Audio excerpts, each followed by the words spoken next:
just bump out the intro real quick, and then I'll jump in. Okay. I'm waiting for my. Okay. Hey, everybody, what's going on? Brother John here, and welcome to another edition of Breakfast with Bunto and Brother John. All And right. yeah, we'll be discussing some general topics, social issues, I guess, and some news items. Good morning, Yeah. Bunto. Well, the first. Good morning, Brojo. I hope you're doing well. What comes to my mind first is finally there's been a reckoning in the homo haters that have been popping in and out of Nadia's hangout now for a few weeks now. I detected like about a week ago, or maybe even a little bit more. There was a couple of I don't want to say a couple. I want to say many incidents of Christians and faith heads popping in the Nadia, the morning Nadia hangout, and just laying into LGBT community. And today, strangely enough, I wake up and I go see what's going on with Nadia. Hi, good morning, Fabio. How you doing? Good morning, And Fabio. her topic is religious hatred against the LGBT community. And I have just, to be on the record, sent messages to Nadia saying, what the hell, is going on with the homo hate in her hangouts. So I guess she went ahead and labeled it today, and it just started out wonderfully. I have to tell all our listeners how that hangout started. It was I didn't walk in there walking into God talk like you would expect with a Nadia hangout. It was all specifically about marriage equality, gay marriage, and how the majority of people in there supported it. There was no nays, no homo hate when I got there. And then we talked about it, and then we moved the conversation just to general homo hate. I brought up the fact when I'm telling you all that in the past 2 weeks there's been just like a concerted effort of homo hate in there, and people like that Tommy Hall and Christian Hillbilly, and I won't say any other names. Just those two were the major league offenders. And sure enough, folks, who walks in but the Christian Hillbilly, right? And Well, I gotta say this though, Bunto. I go gotta ahead. say this. Doesn't Nadia kind of invite that kind of hatred? Well, she I mean, invites the we know feeling. it's out there. I mean, but if you go and make a hangout, Christianity hatred against LGBT, you're kind of inviting the haters to come to Well, the hangout. I It, appreciate it that it it feels finally like addresses the drama. issue. I'm sorry. I appreciate because she finally addressed the issue, and it got, to my satisfaction, it got knocked out of the park there. I mean, Christian Hillbilly went ahead and made a total fool out of himself. I invite everybody to watch, this morning's Nadia hangout about confronting religious bigotry against LGBT. I like the way that hangout went. Good morning, Amreen. Good morning, Frank. Frank was there. I felt bad for Christian Hillbilly Okay, well, why? Go ahead, because expound on he that. just sounded so ridiculous. I just felt sad. Okay, you felt sad for his point of view, for his ideas, Or or just the just way that he he was presents himself? confronted finally with his homo hate, against his homo hate. No, it's more about his views. I felt sad for. It's a very He was asked to isolated. support those views, Frank. How did he do? Besides terrible. No, he just did horrible. Because he made sound with conviction, like how you say it, conviction, like really believes this, and the fact that he really believes it is very sad. I don't know. It was just Fabio, are you there? yeah, Oh yeah, I'm here. bad. Fabio, should I feel sad for a bigot? No, Why not? because that's what they are. I mean, why should why should you feel sad? I mean, there are two ways to see it. That if someone is a bigot, it's either something that they are, so you shouldn't be feel sorry for what they are, or they're pretending to be. And again, that's a waste of time. It's just the way they are. I take everybody at face value. If you say something really stupid and you keep on repeating things really stupid, I have no other choice that to believe that you are stupid, and I don't think I should feel sorry for you. Yeah, you see, I mean, That's a good way of I putting don't, it. yeah, I don't pass any judgment on people. Depending on what they say, it's what they are. Do you I think don't some see people are? why. You think Yeah. some people are just indoctrinated into the bigotry? Just in their home life. They grow up as kids, and Oh, their parents would definitely have an no, influence. You hear kind of prejudicial remarks and stuff like that while you're growing up. no, that might be, but there is thing. I think we have to make a distinction between uh, bigots on the internet and bigots that you can find on the road or you can meet in real life. Because I can understand what you say for bigots that you find in real life or on the road, but if you're a bigot on the internet, you have no excuse not to educate yourself.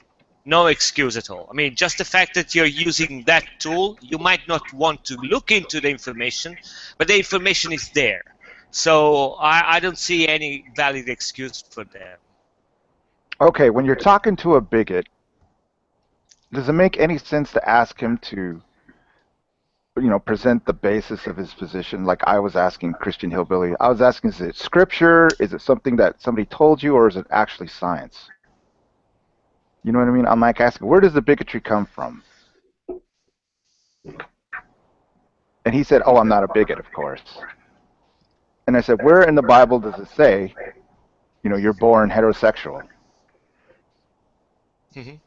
And, he gave the... Well, it doesn't say you're born heterosexual, but you will find verses that will, What does that mean? homosexuality. So by default, it's, it's saying pretty much. His contention was that you're born straight. I just asked, well, cough up the verses, and he gave the marriage verse, right? That you're born a man, and a man is supposed to link up with a woman. And I says, well, Christian, that doesn't deal with somebody's sexuality, and I didn't want to shake your world, but, this human race isn't going to die off. A homo guy can hook up with a woman and produce a kid. The thing is, is there any point to asking how this works with a bigot? No. See what I'm saying? No, there isn't. Again, it's what they want to believe, so good luck with them. I don't know. I was in an hangout. I'm not sure, so don't take me at face value. I might be saying something completely stupid, but I was in an hangout. There was one guy who said that you can actually take an MRI of a brain, even of a young child, and see if the patterns belong to a male or a female. That's something which he said has been proven. I don't know. I might have heard it wrong, so don't take me at face value. But it seems quite feasible to me. So if that's true, there is no discussion. Even the question why to a bigot, it makes no sense whatsoever. Hermine, are you there? Hi, good morning, darling. I'm here. I'm just listening to you guys. Oh, well, could you just give support for the other end of the argument for Christians? I mean, is it based on scripture, is it based on science, or is it based on, what's just the vibe in the church? I'm not giving any support for that argument, a Christian perspective, because I can't support too much that comes out of Christian hillbilly's mouth. And so I don't even know where to start. Okay, would you say it's just like the vibe of the church? Go ahead, bro. Yeah, I mean, this just comes down to the question of whether homosexuality is something that you're born gay, is it genetic, or is it a choice? That's where it comes down. Truly. And he demonstrated that he believed it was solely a choice. And then I asked, well, how do you prove it? And then, the thing caved in for him there. Okay, so yeah, let's all agree. There's just no point of asking a bigot, how the hell are you basing this thing? The only important point is not to let it spread. Whenever a bigot is spreading his hatred, I believe it is incumbent upon sensible people who want a harmonious society, to confront him. To, what's a better word than rebuke? How about repel? Repel those ideas from gaining any ground. Or am I wrong, guys? Should we just let everybody, step on the soapbox and spread their hatred? Frank? That's a good question. Does a person have a right to their bigotry? It just is really contingent upon how it's spreading. If it is spreading, which I don't think it is, I think this is a view that he has, and I think it's a right to question it, sincerely. And I think, BUNTO, I think your questions were very fair and to the point, but it really did expose a lot of things that, I knew Hillbilly was bigoted, but definitely I got a little bit more details of what he thought, and he couldn't really answer questions because a lot of times he will say, "I seen it," right? I seen it, and then he tries to point some scientific fact, but when further question it, then you'll see like, "Oh, I see it."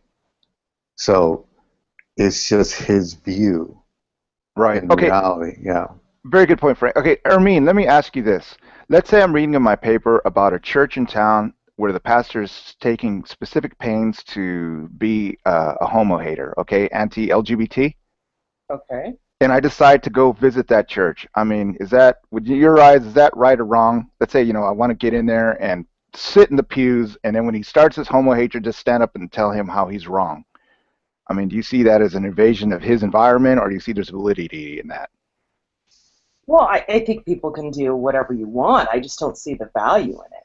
Okay, so there's like no value in confronting bigotry at its source. Well, it depends. What are you trying to achieve?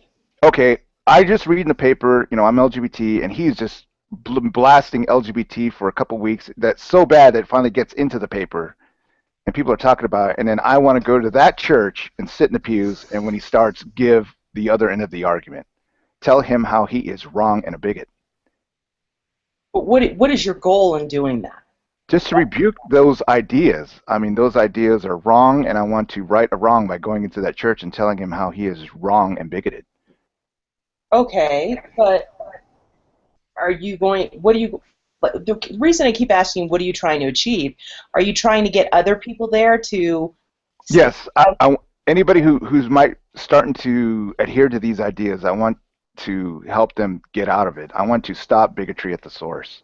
I don't know if that's the best way to do it. Wait, Okay, Bunto, let me understand this correctly, Bunto. You want to go into a church? No, this is just a hypothetical. Let's suppose, I'm reading my city's paper, and there's this pastor who's going off in his church how much he hates homosexuals and how you can trace every disease to homosexuality. So I take it upon myself to go to that church on Sunday, sit in the pews and wait till he starts going off on homosexuals and then stand up and rebuke him. No, I don't think that's... Okay, well, why is that You'll not a good probably idea? be thrown out. Yeah, okay, I could get thrown out, but I mean, why is that a bad thing to do to go into the lion's den? I think I think a better... I think the stronger way would be to protest outside the church. No, even better. Not only than that, you could actually go to like a town hall and discuss it between the community. Right. That's one of the things that you could actually do. A civil discussion, hence some type of definitely awareness, is all contingent upon how you act sometimes. Because if you act too reactively with a lot of emotions, then nothing gets dialogued. There's no discussion. So you have to first set that initial discussion first, and why these views.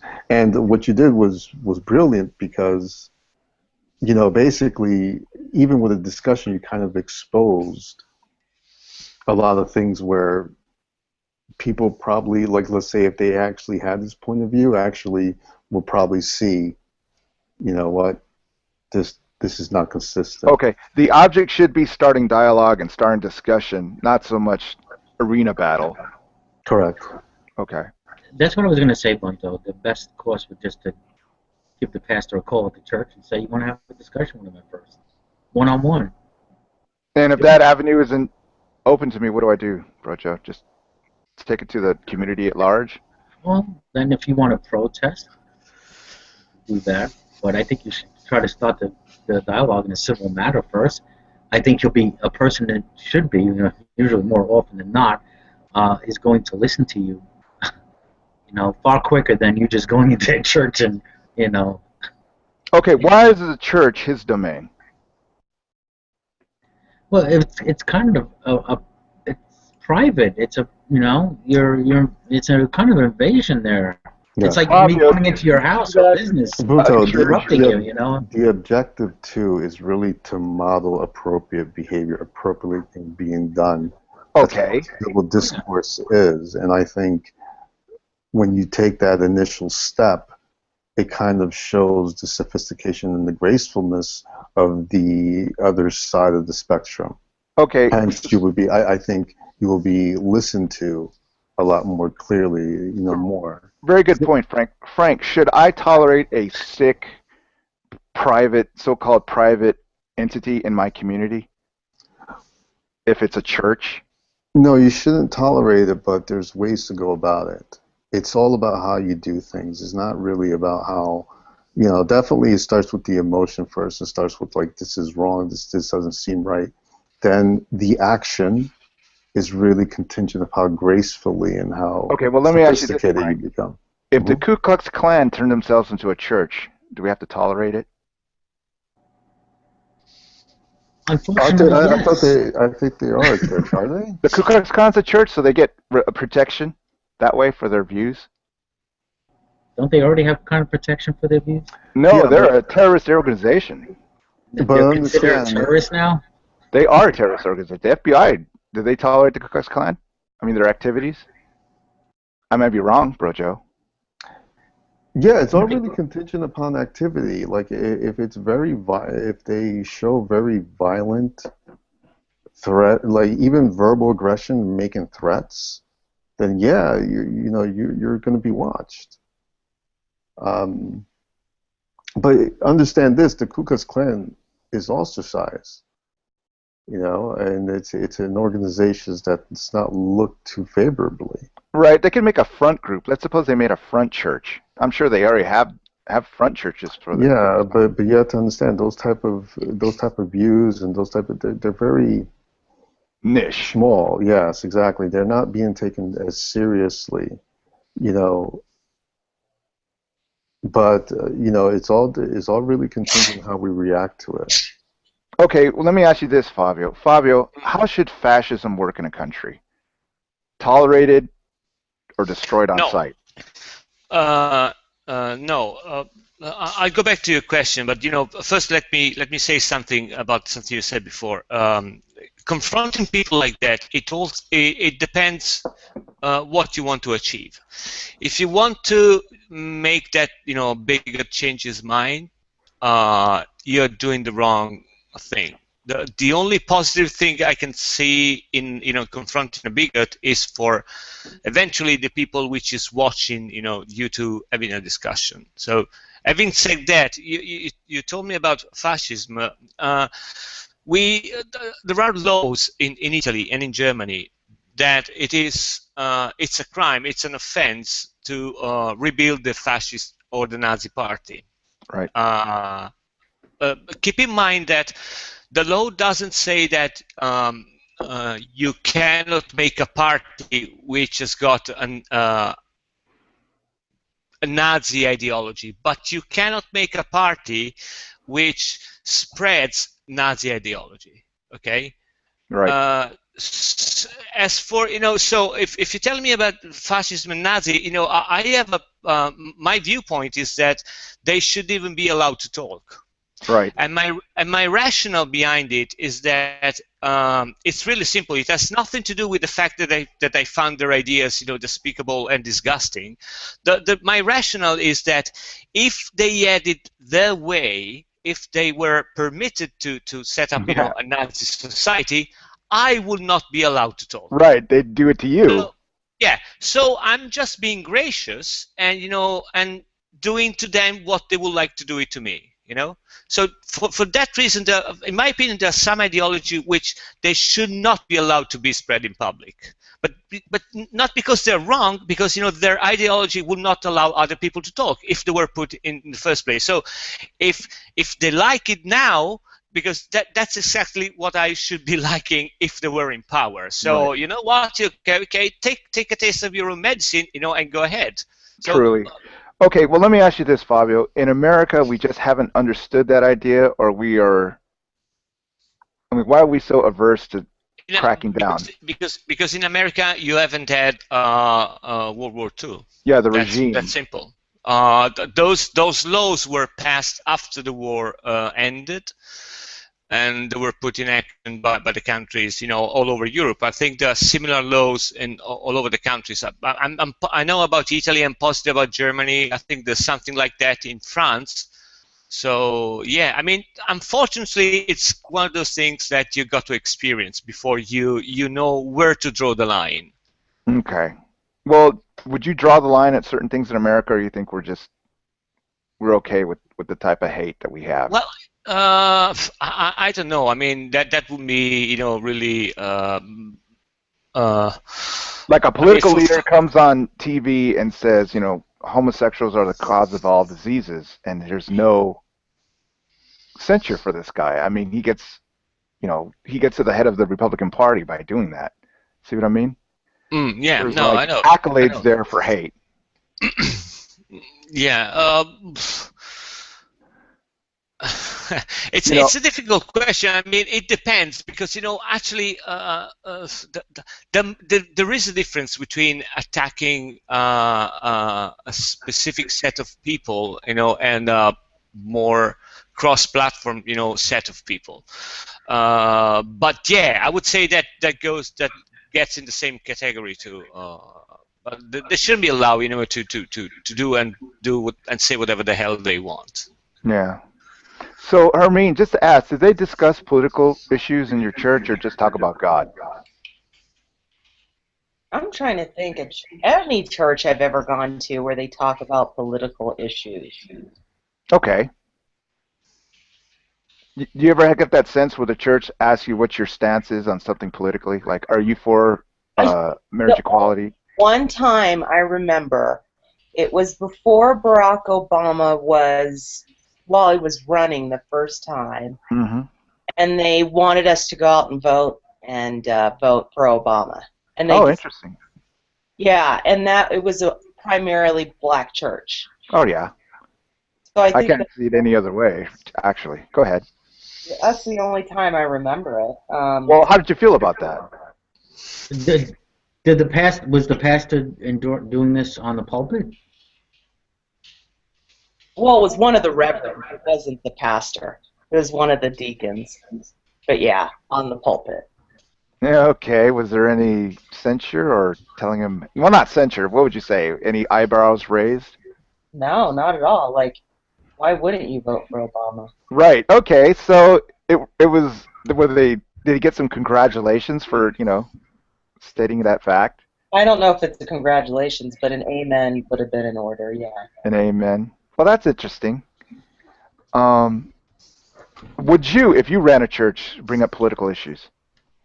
No, I think no. I think they should stay away from politics. But that was actually it was just a very interesting time. I think the church and politics should stay as far away as humanly possible. Okay, why, Hermine? Why shouldn't a church be able to talk about current social issues?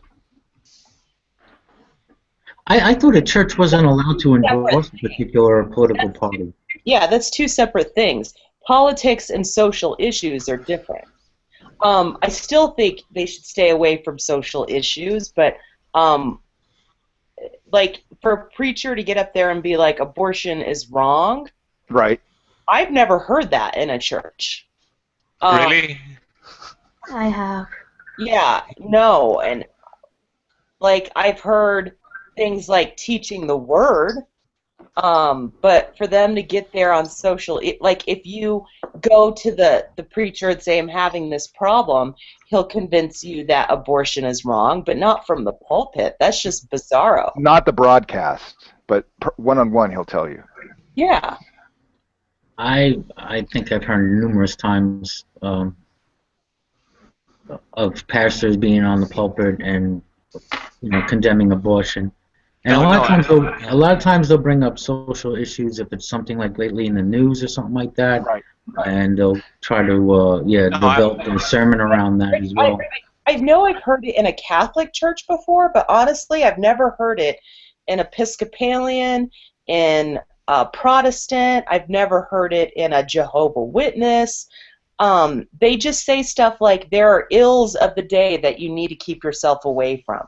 And the one that's the real issue is actually pornography. All right. About staying away from that. They'll talk about there's certain lives that people live that you don't want to be walking in. You need to walk with God. So they're hinting at a lot of things, but they're not. I've heard those, numerous times. But don't get me wrong. This is not separation of church and state. I mean, I don't see any problems in any church talking about social issues or political issues. This is not separation of church and state. The other way. Separation of church and state is just the state should not make any actions or laws which favor a religion. which favor one church or the other. the state should be neutral, but there is no reason why in a church they shouldn't be talking about social issues. I see nothing wrong with that. I don't either, because the basis of civil rights was the church, Yeah. in the 60s. But what do we do about the churches that are, they say we're talking social issues, but it's hate? I guess our best thing is to go to the community to address their point of view. I think it should be treated exactly as I said before, concerning ideologies which will limit the individual freedoms. They shouldn't be allowed to do that. I mean. Okay, so the church says that gay marriage is wrong, and do not vote for any politician that supports gay marriage. Yeah, but BUNTO, sorry, I'm sorry, I'm interrupting. I don't think they can do that. They cannot tell you who to vote for. I don't know if that's even proper. Yeah. Well, they told Armin who to vote for. Well, but that's different. I mean, a church which says gay marriage is wrong is not limiting personal liberty. If there is no law, you see what I mean? I mean, if you live in a state where there is no law and the church says that's wrong, they're not limiting personal liberty. Okay, I can see that legalese there. Yeah, it's not a right. It would be different. Would say all gay people should be burned, physically burned. That's hate speech. Okay, they say once you start like inciting a riot, then you're kind of crossing the line there. That's where freedom of speech crosses the line. Okay, but let's say that they say there's no gay marriage law in your state, and then they say gay marriage is wrong. Never vote for a politician that supports gay marriage. Okay, so did they just cross the line? Or not? No. I can make you two examples. And sorry, then I quit. Tell me to shut up because I'm yeah. No, we love hearing you. Shut up. Okay. No, go ahead. No, it happened. It has happened in Italy at least twice. Once was for when we had a referendum for divorce, and the other one when we had a referendum about abortion. Okay. And both of the times, I mean, the church was a major voice in the public debate.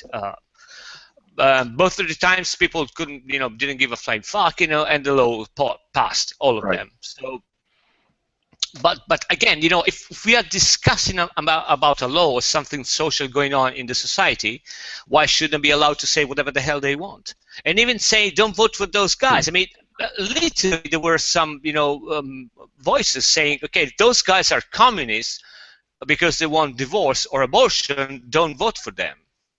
Okay, well, how about this, Fabio? This hypothetical, and it happened, in a way it happened here in America, but let's suppose in Italy they managed a movement started to put together the fascist party, and the church took buses loads of their congregants to go to the voting booth in order for them to establish the fascist party. Now, the thing in that we had similarly here in America is in 2000, there was churches taking the busload of congregants to vote for George Bush. See what I mean? They instructed the people to vote for George Bush and bus them to the voting booth. I don't see anything wrong with that. The only question I have with a lot of these churches, and I think they need to somehow be looked at, is they get favorable tax status. That's true. And so that's the only place where I see that it should start to be an issue. If you are not having to pay, if you're a 501c3, but that's not what it is for churches, but it's some sort of thing where they don't have to pay taxes, I just wonder why you should be able to do things that are against or that have major weight in a society, tax-free. I don't have an issue with major weight. It's things that are, because luckily they've been able to, some churches help with civil rights, right? Right. There was a time when they were cracking the whip. So it's just, it's a struggle for me. Like, let's say the Mormon Church, the way they paid for that proposition in California to fail. Gay marriage came up about 10 years ago, and it was pretty much the Mormon Church that knocked that one down. I don't have an issue with that. But, Hermine, you see that they had enormous financial resources, if they're not paying taxes to, something that affected the community at whole.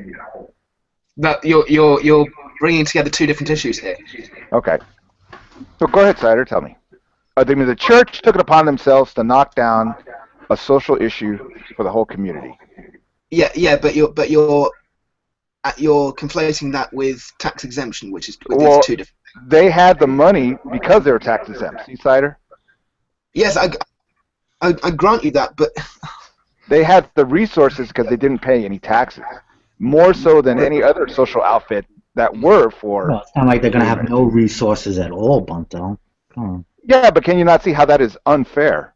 Like Hermine was saying, that is totally unfair that something can have weight in a social community and not pay taxes. You know, they have an unfair advantage there. I'm wondering whether other lobbying groups are also nonprofits. yeah. Yeah, that's a good point. John, you've I'm got sure they massive don't. echo, mate. I think it's Sorry? John. I think it's you, John. I think you've got massive echo going on. I'm on headphones. No, John, brother John. Okay, so anyway, all right, we should get rid of the tax status for churches, right, once and for all, because now they're political entities. Oh, Well, everyone's a political entity. Anyone Okay. at voting age is a political entity. no. You see, saying it a little differently, though. I'm wondering whether it's fair for nonprofits, period, churches or otherwise, Okay. to be able to use their funds to affect politics. Okay. I think that's the bigger question. So whether it's one of these groups that raises money and then goes to the Hill to, Lobby. thank you, that's the word I was looking for, to lobby, or people who use a lot of money to get the word out about political issues, I just have a question of whether it's fair that they're nonprofit. Well, there would be an easy solution. The easy solution would be not to tax the money which gets in the church, but you tax the properties. Yeah, that's the thing. That's a start. Sorry? Yeah, that's because that's particularly where the Mormons make a lot of their money. Yeah. Okay. Well, I know they own like the meat industry. Did people know that they are big? They buy all the meat processing plants in America, the Mormons. Yeah, I mean that's interesting. I wish we had Jeff in here or some economist to tell us how that works, right? So tax the property, but not the money going in. Yeah, that's for example what happened in France. I think they have a similar legislation. In Italy, it is passing that kind of legislation. So I mean, because I don't see fair. If I want to make a donation to a church, I don't see fair that should be taxed. You know, it's Yeah. But if with them, yeah, but the properties they buy with, I mean, those should be taxed. Okay. Anyone? I just think that anybody who's not paying taxes or any group should have any voice in our political system. Well, what about people that are poor that can't? What about people that are low income or unemployed who don't pay taxes? Right. They pay taxes. Pardon? Well, they pay sales tax. Yeah, they pay sales tax. They pay income tax. They pay a lot of taxes. The church does not even pay sales tax. Okay, how about this? Not so much the poor, but major players in the system. How's that? Just like you said, Hermine. Major players in the system. Define a major player. Yeah, good luck defining them with the law. Yeah, this is the thing when you're going to have particularly big corporations or big organizations that can afford lawyers. They can afford lawyers who can find loopholes. Oh yeah. You see, that's the same thing with the law against the Nazi in Germany or the fascists in Italy. It doesn't say you cannot make a Nazi party. It says you cannot make a party which promotes the Holocaust denial, promotes superiority of one race toward the other, violent means against the Constitution, stuff like that. I mean, you got to describe the behavior, not the intention. Okay, describing the behavior. All right. I don't agree with that because if I want to form a party that's the hate party, I should be able to form the hate party. No, you shouldn't. That's a different question. That's a different question. You shouldn't. Absolutely, you shouldn't be allowed to do that. Why not? No, I think you should. Because it doesn't work. I mean, the only reason you will be able to form an eighth party is because you live in a democracy. If you want to make an eighth party which wants to destroy democracy, you wouldn't be allowed to make that. So that's why you wouldn't be allowed. That mic ain't working, bro. Jail. You do. Okay, go ahead, Fabio. No, I was just saying that I said it before. The reason why you shouldn't be allowed to make such a party. The only reason why you eventually will be able to make that party is because you live in a system, in a democracy, which allows you to speak. But Yeah. if you were to put in practice your party, you would allow the other to speak, and your party will never get to power. So no. No, the reason I don't like what you said, the biggest objection I had to it is any party. There was a party that said we should burn the Constitution and start over. Okay. And they weren't allowed to exist because they were viewed as terrorists or something. Okay. Something fundamentally wrong with that. No. The difference between like the rise of fascism in Europe in the 20s, 30s, and 40s is partly down to the fact that they are allied with the military. No, I'm sorry, Tyler. I got interrupted there. And I'm not phrasing that particularly well. I need to be more specific. But carry on, because you may actually make my point better than I can. Well, one thing we have to understand is that when the Nazi got in power in Germany and the fascists got in power in Italy, they didn't go and make a revolution. They were democratically elected, all of them. Yes. All of them. So there was no revolution. There was no people, getting guns and occupying the Senate, or the no, and that's not what I meant. And that's but not what I meant. That came across that way. Yeah, I'm sorry. I think you were referring more that they were in power with the military. Actually, that wasn't true. I mean, at the beginning, the military was ostracizing those. So it was a pure democratic process. Now, the laws that we have, that they have in Germany, we have in Italy, they have in France, is like an antibody to those kind of behaviors. Yeah, I think what I was more getting at is the sense that those parties then. That basically they broke the democratic means by which they were elected, which is what I was more getting at. At the beginning, they were totally democratic. The people were behind them. No, Fabio, that's not what I'm saying. I'm saying that once they were democratically elected, they then broke that democratic system. Yes, absolutely true. That's what I'm saying. So you need to have safeguards. You need to have safeguards against that happening. But I'm not sure banning parties of a certain ilk is the way to go about that. We can argue about that, but that's where I disagree with you. Well, the thing is, does the society want to keep democracy intact or not? Right? Is that what happened, Fabio? That society decided that democracy was such a loser for them, they wanted to get rid of it. Democracy can be easily exploited. They were coming from the Weimar Republic, remember? They were coming from the Weimar Republic. They hated that. Yeah. And they just went to Hitler. It has been shown. No, it has been shown that democracy can be easily exploited. If you allow those voices to rise and come in power with democratic process, and it can be done. It has been historically proven that it can be done. It has been done in Spain. It was done in Germany. It was done in Italy. It was done in Hungary. I mean, it was done. So it's easy. So either you run the democracy and you get the risk of that happening, knowing that it can happen and it has happened, or you got to develop antibodies. And those antibodies are laws like the one that they have in Germany. Okay, so here in America we have something called the Tea Party. The problem. Excuse me, Cider. Okay, here in America we have something called the Tea Party, and they take pains upon themselves to shut down our government. Have you guys noticed that? Yes. People like Rand Paul just want to shut the government and do away. I mean, aren't we sort of like going the way of the Weimar Republic there? I would not have said so.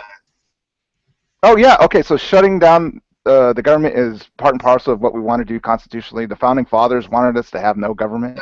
That's not what I'm saying. That's not what I'm Well, saying. what are you saying? Point.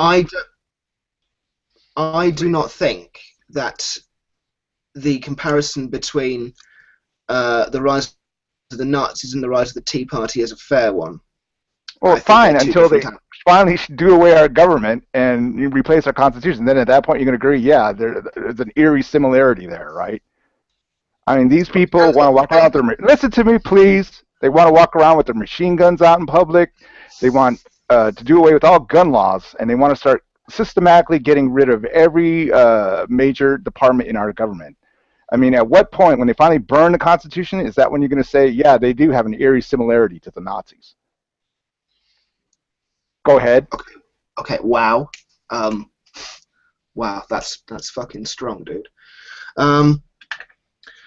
So what actually was your question, rather than just taking my argument to ridiculous extremes? Should we coddle groups, political groups in this country that are, explicitly against our constitutional democratic ways? No. The problem that one of the major problems that I see in American politics, watching from afar, is that the opposition to the Tea Party, but from moderate Republicans, if there are such things anymore, and from Democrats, are that they are not prepared to vocally call down the Tea Party and actually take them to task. I think they are given far too much leeway. I think it's also the fact that the American political system is gerrymandered to such extremes where Tea Party candidates can get in relatively unopposed. I think gerrymandering is a huge problem. So that would be my two initial thoughts. Okay, so democracy doesn't work here in America, as it should. It doesn't work as it should. I think you can't necessarily say that it doesn't work, that it completely does not work. But certainly it is a system with a great many flaws. But then all systems have flaws. Anyone?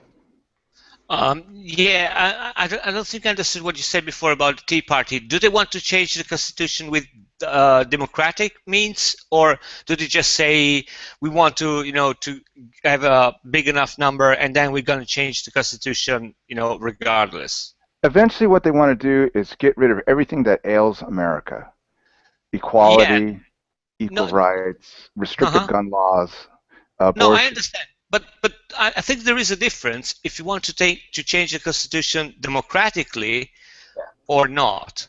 Because that's a big issue. Because if you want to change it democratically, you presuppose that the majority of the people will vote those guys. Okay, let's suppose this, Fabio. They want to fundamentally dink with the pillars of our democracy, right?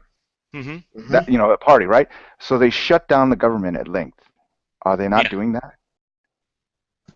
I honestly, I don't know enough of the American politics to say yes or no. What I would say is that if they're using democratic means, they control our Congress, and they won't pass budget resolutions. They won't pass a budget, so the government has to shut down at length. Well, that's one of the major fucktarderies of the American political system. Is that? Go on, Fabio. Sorry. Sorry, no, if they play by the rules, they're playing by the rules. You just cannot like change the rules. Sorry? Just like the Nazis did. Just play like by the rules. Nazis did. Exactly. Just like Nazis did. Yeah.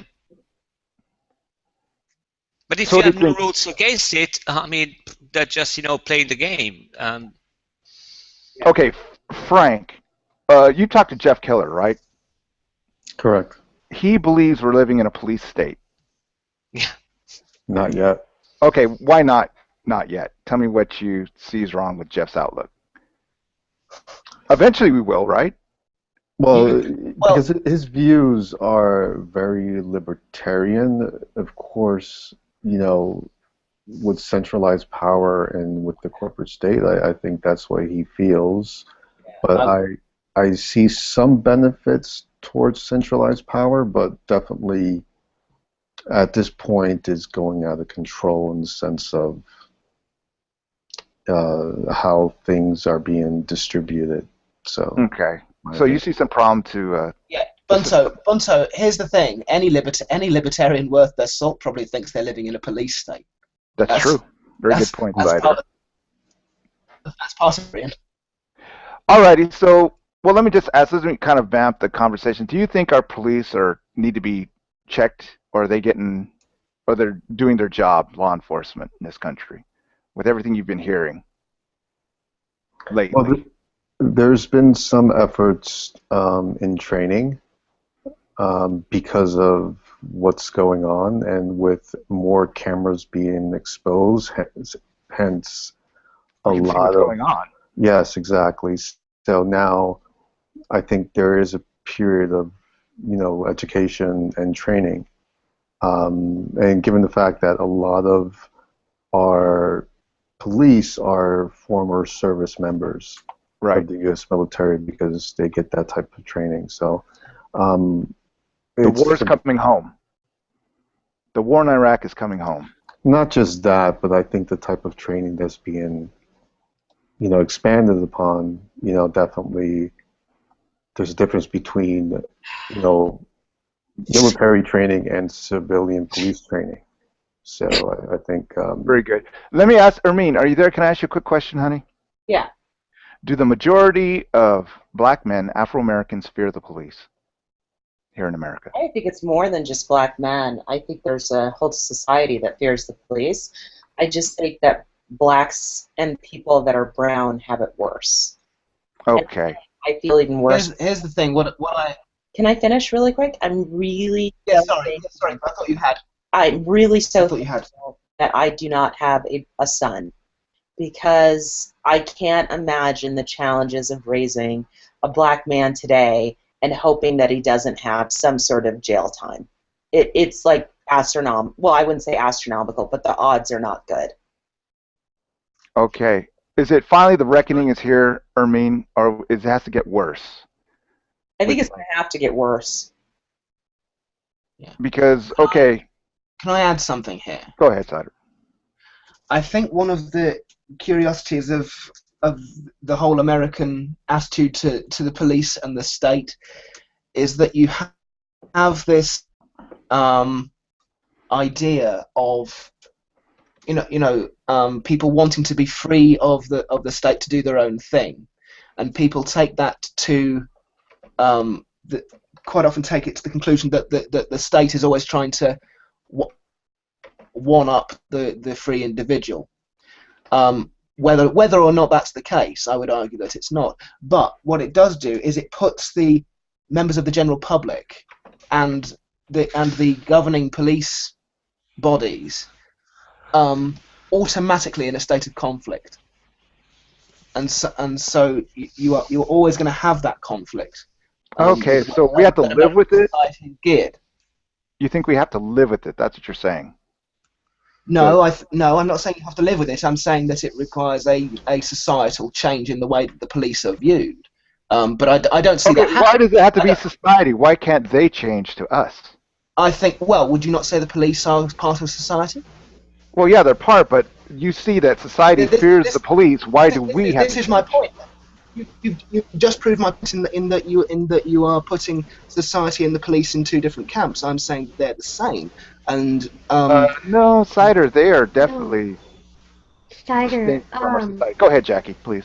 Cider, what needs to happen is that our police forces need to be retrained. And the problem is that our police forces don't know how to handle people who have mental illness, and they obviously don't they don't get the correct consequences for their actions.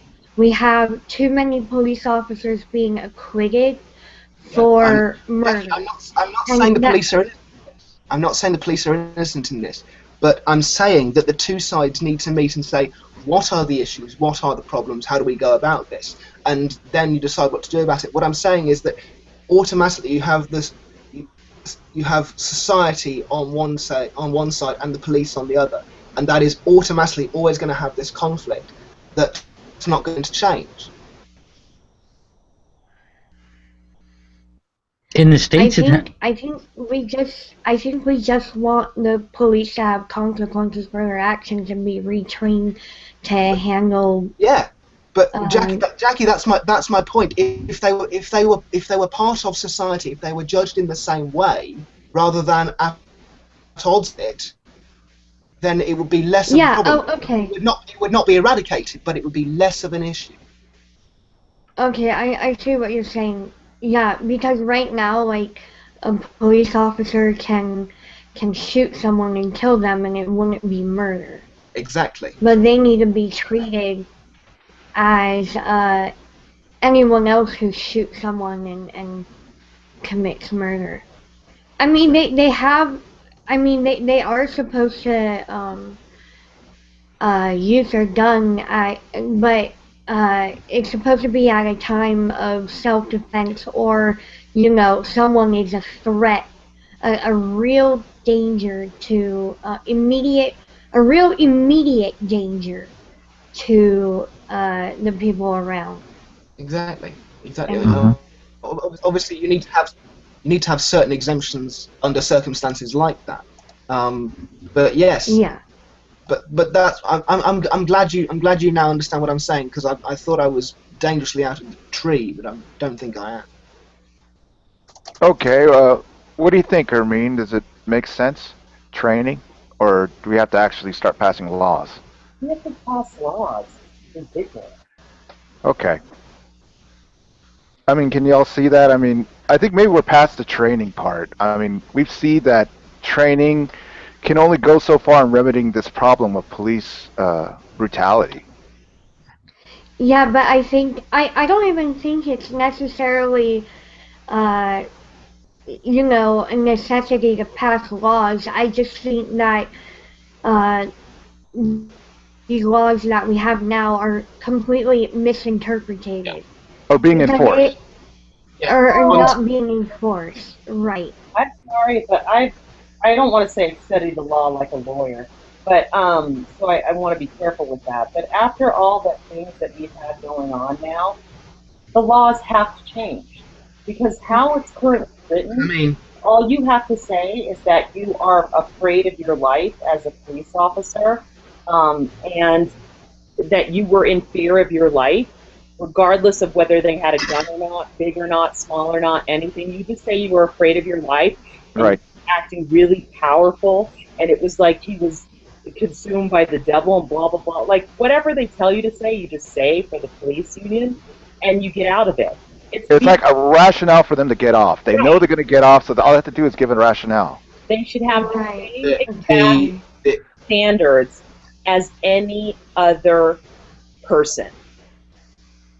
Right. I mean, the counter I would say to that, and I to an extent I agree with you that sometimes new laws do need to be passed, but equally you do need to be aware of what the current laws are and how they are applied. I mean, back in the UK in 2011, 12, I can't remember exactly when, there was a massive scandal involving a lot of newspapers who had been hacking people's phones and doing all kinds of illegal stuff. And there was a lot of call for some very, very strong litigation, new laws on regulation of the press. Now, in fact, a great many satirical magazines who have been very critical of the mainstream press for hacking were just as critical of the laws, because they said we already have laws that were just not enforced and not applied.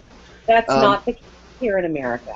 And that's actually not a good example. A better example in the UK would have been the riots that broke out, I think it was East London in 2012, because you shot an unarmed black man. Right. That would be comparable to what we're dealing with, except the difference is in the U.S., that happens every week. That's not the comparison I was making. I was making in terms of applications and applications of the laws rather than the incidents. Yeah. Well, you're lucky that you do have applications of the law. I mean, what Ermine is saying is we're not. No, that was my point. I said that the whole issue of the press scandal was that the laws were... Because there's no laws to applicate. We're talking about the press. We're talking about human beings.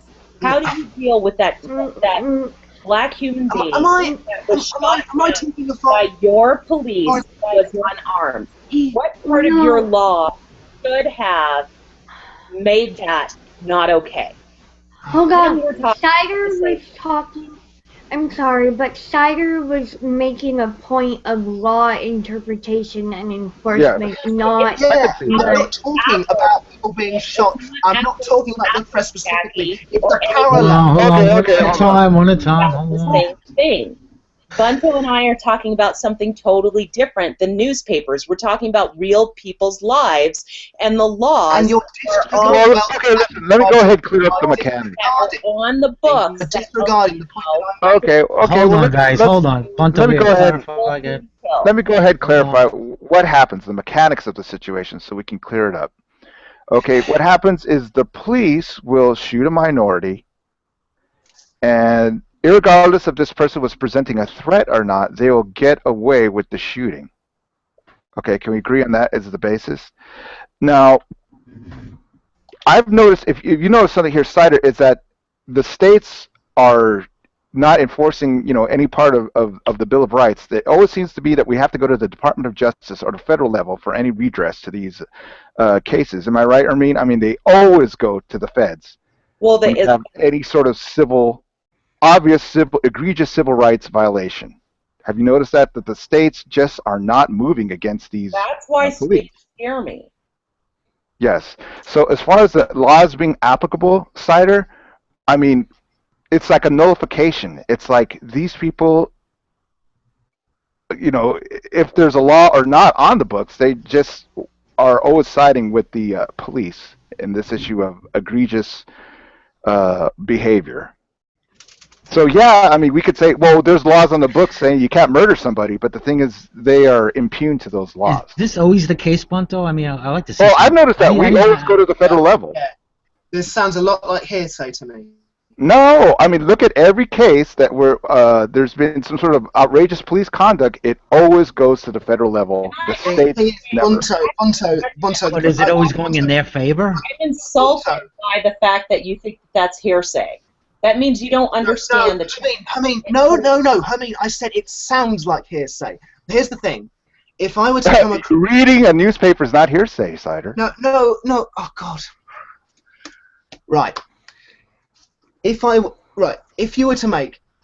Right, if I was in another hangout and, say, Tommy Hall was to make a sweeping generalization of that nature about any other subject on which we disagree with him, okay? You and I would jump all over him for talking generalities and making sweeping statements, correct? Okay. In my case, what I'm saying is, if you can provide me with evidence and sources, I will guarantee you, and statistics, then do that. And I'll well, I'll tell you honestly, go look in Google and check. Yourself. I can find that's true, Armin. But what I was going to say is look at the last 10 cases of outrageous, what would you say, CNN reported police misconduct. It always goes to the federal level, to the DOJ, because the states are they're always falling in the favor of law enforcement. I mean, they're just not doing equal civil rights in our country as far as police conduct against minorities. I mean, it's hard to argue against that. I'm not necessarily arguing against it. I'm not. You should go look it up yourself if you don't believe it. I'm so tired of that argument on Google+. I don't believe it. Show me the facts. Go look it up yourself. You're smart. Okay. Well, okay, Frank. I'm not necessarily disagreeing with anything that you've said. I'm just withholding judgment. Okay, fine. I'm in part. Okay, go ahead, Brojo. Yeah, if I may, I'm a little bit in part here with Cider because it was a sweeping generalization. The thing we have to take into fact is here when when a news item comes out, right? It's always over dramatized. This is the thing that's put up in the front. You're making this general. You're making Why is there outrage? Why is there outrage, Brojo? There is outrage because they know the states aren't going to. They're going to let the crime go off, so it has to be risen to the federal level. But you're saying that in every case they're siding with law enforcement, and I don't know if that's always the case, or is it just the current news item you're looking at. That might be a reporting bias for all you know. Right. I don't think it's reporting bias. Well, I was just going to ask Frank something, so we can move this conversation. Frank, would you say our society is more violent now, so it mitigates what the police are doing as far as controlling it? I think it's being more exposed. Okay, more exposed. Yeah, that's what I think. I don't know the exact data, but definitely I don't know if there's a big difference between the violence from the past till today. I think it's different, but may I make a suggestion? Yeah. If people are looking for a really good book on the subject of violence historically, they should read Steven Pinker's book, right. Better Angels of Our Nature. Okay, so Steven Pinker has established that our society is getting less violent? That's his broad hypothesis. Okay, yes. then why are our police shooting the civilians more so now? And why are people going to jail for longer terms and more jail sentences? Well, okay, wait. I want to say something. Finished. Why do we have more people in jail, especially black men? Yep. I don't know if you guys heard this stat. We have more black men incarcerated in the United States, even though they make up only 12% of the blacks make up 12% of the population, that we had black men in 1850 as slaves. Right. That's a real stat. I think. The number of black men in prison. I'm listening to Jackie. Yeah, I think it has a lot. Okay, so I think the thing is population growth. Yes. And I think there's a lot more people to put in those jail cells. Okay, Jackie. Now, if we went ahead and scaled ourselves down to 1850 levels. Hold on, I wasn't finished. Go ahead. Okay. In terms of violence, I think that we are actually less violent in this society, even though we have problems with police brutality against minorities and against people with mental health issues. I think there was a lot more shit happening to people back in what was the year that we're comparing this to, 1850 or something like that. We had people lynching minorities. We had people just burning houses down. Well, okay, the thing that comes to mind, Jackie, is that was then. This is now. We're having police shoot minorities usually. You asked comparison, so you can't then say this is now. Well, I don't believe it's okay, we can go back all the way to Jesus' time and bring up that they're treating the minorities better. If you're going to make a comparison, and then someone uses that comparison to say something that you don't necessarily agree with, you can't. Because the context is very poor, Siders. That's why. That's part of. That's part of it. That it almost has no. I have not finished. I have not finished. That's part of Pinker's hypothesis, is that we are actually less accepting of heinous violence now than we were then. Furthermore, to Hermine's point about the number of men in jail. Now, the American prison system, from what I can understand it, is completely asinine and broken and needs great reform. Right. So, but to your point about, because you raised that in the subject of the fact that I said that I would argue that we're less violent as a society, and I would say simply that imprisonment is not the same as violence. Yeah, exactly. So yeah. No, sorry. I just want to point out some figures which I think they are interesting. China, the population of China and India combined are 2.5 billion people, approximately. Yeah, okay? Really. The population of the United States should be 310 million. Yeah. Okay, And those are two figures. The what was that? Okay, incarceration. The prison population in China and India combined are 2.1 million people. The person incarcerated in the United States are 2.200 million. Right. Now, my question is this: doesn't it probably have to do with something? Doesn't it have something to do with the fact that most of the prison in the U.S. are private? Yeah. Yep. Yes. And it has a lot to do. Not private. Some of them are private. Yeah, and What percentage? Hold on, I want say they're private? I want to make a point. I want to make a point real quick. A lot of it also has to do with drug crimes.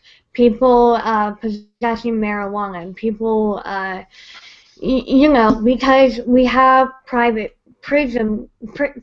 Okay, I'm sorry, I'm stumbling. I have a hangover. Private prison systems are they lobby for laws against drugs. And so, therefore, the population of their prisons increase, and they actually get more money for the more people they have in the prison system. So it has a lot to do with making laws that, you know, for quote crimes that don't even aren't even harmful. Yeah. It's like possession of marijuana. That's ridiculous. Yeah, the whole concept of the I think it's 24 states have the 3 strikes rules. Well, okay. We discussed the mechanics of incarceration here. I'm going to say something that's going to be really controversial, but I feel like I have to say. I think the biggest threat, and most people don't get this, and then I'll explain it after I say it. I think the biggest threat to gay rights is your run-of-the-mill, everyday, white male or female that has never been discriminated against on any level. White privilege. Get it. And here's yeah, I don't think that's controversial. When I think this is because those folks, the same people who will tell you, I don't think there's an issue with the how we treated black people. I don't think there's an issue with how we've treated Native Americans. They'll run off the mouth about how Hispanics shouldn't be allowed in this country. All different views are a threat to any civil rights, because what happens is when other groups hear that this is the running majority and the majority of how white people think, they then think it's okay to debase another group. Yeah, sanction the intolerance. I don't think white people really get how much power they have, and how when it comes out of their mouth, I don't believe you, or I don't appreciate your struggle, or your struggle is just as bad as mine, I even have a worse struggle, or all sorts of crap that'll come out of white folks' mouth. You are damaging the same ideals that you have for one group. I've heard white folks in this room fight stronger for gay rights and at the same time marginalize those of other groups. How dare you? Yes. If you want to really accomplish gay rights or any other rights, you better be on par with everybody else's and understanding the true plight that they're going through. And if you don't, you are killing your own efforts. So is this statement coming after the fact that I was not specifically addressing why there's a lot of African American men in prison? Because I do believe that I was talking about the whole drug thing, but I think there's a bias against African American men who are in possession of these drugs. It's like they get harsher punishment. They don't get off as easy as a white male or even a female. So Okay. I don't want Ermine to think that I was not that I'm putting that issue aside. I was just specifically addressing the population very good. increase in But this prisons. is But what I believe. if I were hold on, I'm not finished. Go But ahead. if I were specifically addressing why there are that a huge amount of that population is African American, then yeah, I do believe Fine, there Jackie, is fine. Okay, we get the discrimination. mechanics of it. What we're trying to say is this. Ermine's position is this. When we say that there is a problem in our society that white privilege says there is not. Am I correct, Hermine? Yeah. We say that there's something that's outrageous going on, and then white privilege says, oh, there's no problem there. It's overblown. It's hearsay. Where are your statistics, right? When there's an obvious problem that's going on in our society. That's what we take issue with. You understand, Jackie? Yes, there is an obvious issue. Okay. No one's arguing against that, I don't think. Yeah, Yeah, no but one in is. the way to say that, where's your facts? I've heard the broad generalizations when there's an obvious issue, obvious That's problem. fine, but no one in this room is arguing that. Well, Yeah. didn't sound that way to me, right, Ermine? Totally disagree. The second you say, I find that hard to believe, where's your stats? Go find the stats. So now because I'm asking you to actually back up your claim, that makes me white privilege. The fact that you said I don't believe is what makes you white privilege. Okay. Right. No, I think it has to do. No, hang on. No, I need to really make this clear. Right. Don't talk to me about white privilege because I'll make this very clear. You have it. Got it. No, because on a number of levels I do not, because my white privilege is undermined by the fact that I'm physically disabled and a mental health case. So, frankly, when I go outside in the wheelchair, my white privilege somewhat undermined. So don't make generalizations about privilege. Anybody else's. I would strongly encourage you not to undermine anyone else's. Well, you're undermining mine. You're undermining. You're being completely asinine here. No, she has a point. I mean, it's like this. No, when she can't. a particular group. Listen. No, she can't say I have complete privilege without knowing my situation. I'm sorry, that's complete ass. Not really. I mean, there's been hardcore racists that have been in wheelchairs too, Cider. I mean, you can't deny that fact. But what I'm trying to say is this. I'm not making that case. I'm not making that case. What we're trying to say is this. When a particular group brings up something that's going on in our society, and if it's summarily dismissed, there is problems there, correct, Hermine? Yes, I'm not arguing against that. I don't now, understand. okay, we could have problems recognizing the source, right, Hermine? I mean, we could say it's white privilege, or what do you think my position is, and what do you disagree with on what I've said?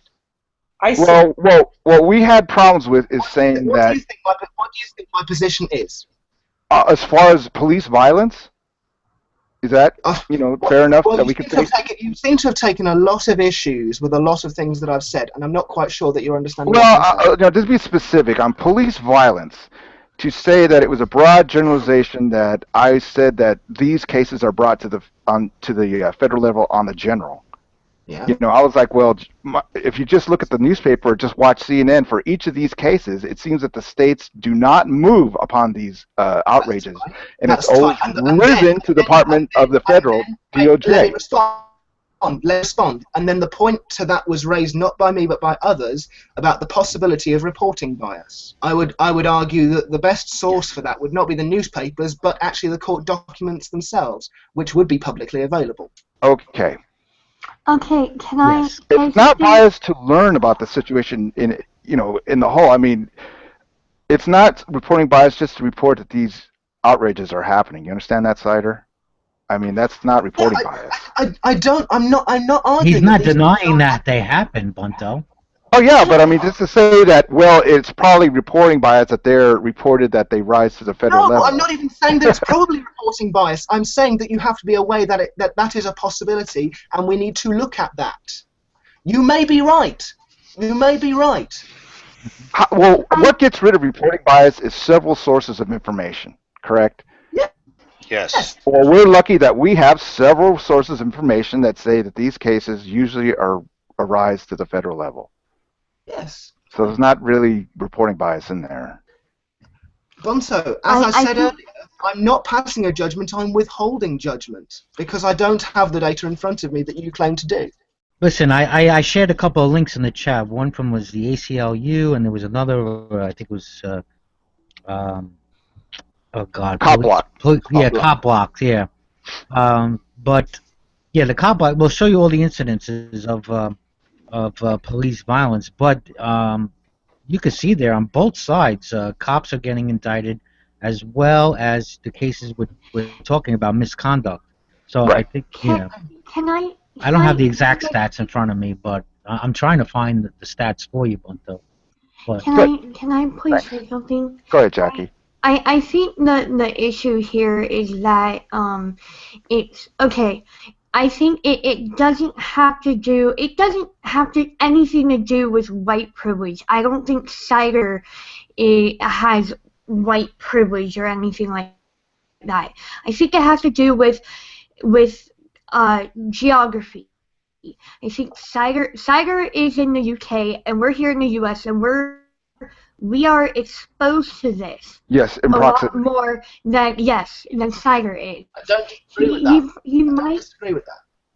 He might not have he might not be exposed to the sources that we are on a daily basis. We see this stuff happening on a daily basis, and he doesn't. So I think for us, we as Americans need to understand that people outside of America are not experiencing this, and they need sources that we can provide. They need to be provided these sources because they're not exposed to them every day. Okay, like fair we enough. are. Yeah, okay. and that's why, and this I'm gonna have to go in a minute because I have work. Okay. But that's why I said, and I will say again, I'm not passing judgment. And thank you for Jackie for saying that. You said it better than I could, but I'm going to say this. This is why I said a couple of times, I'm not making a judgment. I've said several times you may be right, and that I'm withholding judgment because, as Jackie said, I don't have the same exposure to this that you do. But if you're going to make a public hangout, people are going to have opinions from a number of different angles. Sure. So I say, you may be right, and if you want to provide me with sources that back up your claim, that's fine. Do that. Okay, fair enough. I'm glad I clarified that. Yeah, okay. Thank you for doing that. I appreciate it. Okay, Chocolate, are you there? Hope you're doing well. Hey, Chocolate. Okay, what is the message in America about police brutality, Chocolate? Is it fair? Is it unfair? Where do you see it? How do you see it? I'm Canadian, but I'm very well, you're close enough, closer. Yeah, I'm very I'm gonna have to familiar head out to see that. Take care, Cider. Bye, Cider. Yeah, I'm very familiar with the racial stereotyping that happens with black people in the United States. With the police brutality thing, that's been going on since like Malice Green and Rodney King. Right. You know what I'm saying? So this isn't anything new. For people to kind of like sensationalize it now as if it's happening, it's just more, cops are being more blatant about it, I think, is the issue. Or are there more blatant or more cameras? More cameras. Yes, yeah, cameras. On that, I think there's more cameras. And that's a good thing, yes or no? There's always been police brutality in America for the past 50 years. We all know it. You know, our parents know it. We've all been around it. It's just been more. There's been more cameras around, so we can actually get videotapes. You know. Okay, is that a good thing or a bad thing? I think it's good. I think it should be mandatory that the cops. Well, the attitude though, the attitude is no different. Like even in front of, like with that guy that got choked out. Right. There's cameras rolling. Right. So that didn't even stop them. So I don't know if it's making it better or worse to have all these cameras around, because even in front of the camera, some people, they get that macho attitude too. Well, actually, They know it's I gonna be forgot which uploaded. state it was, but they have shown statistically that when the cops started wearing the cameras, that the reports of misconduct and has gone down drastically. See, that's good then. That's good. Okay, how I'd many rather have cameras do you want? Go ahead, Lyrics. I'd rather have proof, regardless of if it gets rid of actual violence. I mean, there's no way to get rid of it, you know. But if there's proof of the act and that it happened and that it can be tried with this proof, then I think it's a very good thing. You know, it may not. You know, the cop still choked out that guy, but we have proof that that cop choked out that guy. Yeah. Okay, cops want to, or the ACLU, I believe, wants to like help cops in the ability to turn off the camera. Have you guys heard that? I heard that. Okay, what the hell is going on with that thinking? Tell me, Chocolate.